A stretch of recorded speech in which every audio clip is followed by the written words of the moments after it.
Le visage d'une ado québécoise de 13 ans s'est retrouvé sur une photo à caractère sexuel parce qu'un autre ado a fait un montage avec l'intelligence artificielle. C'est arrivé au mois de mai dernier à une élève de 13 ans qui est inscrite au collège Saint-Hilaire sur la rive-sud de Montréal.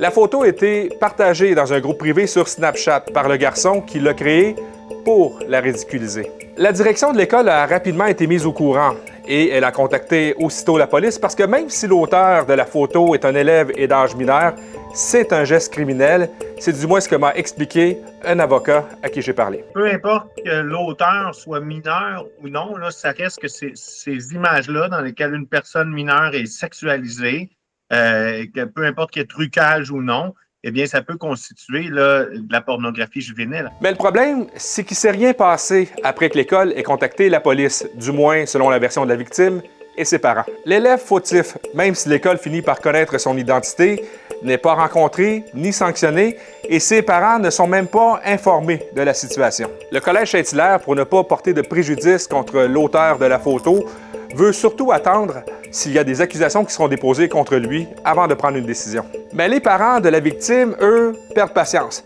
et ont porté plainte au protecteur national de l'élève, dont le rôle est de protéger le bien-être des élèves. Et on vient tout juste de leur donner raison. Une enquête de police, ça ne désengage pas une école de son plan de lutte contre l'intimidation et la violence. Produire une photo d'une personne mineure à caractère sexuel, c'est grave. C'est de la pornographie juvénile et ça peut impliquer de la fabrication, de la distribution et de la possession de matériel de pornographie juvénile. C'est criminel aux yeux de la loi et ça, même si tu as moins de 18 ans. À trop vouloir protéger l'élève fautif d'un préjudice, c'est à la victime que l'école peut en causer un.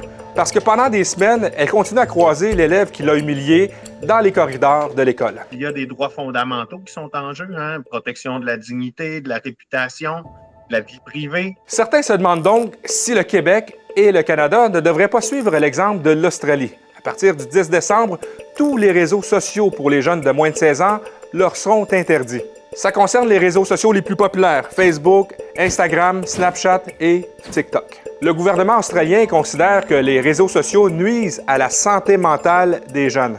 Pourquoi? À cause des risques liés à la cyberintimidation et au visionnement de contenus inappropriés, exactement comme le cas de la jeune élève du Collège Saint-Hilaire.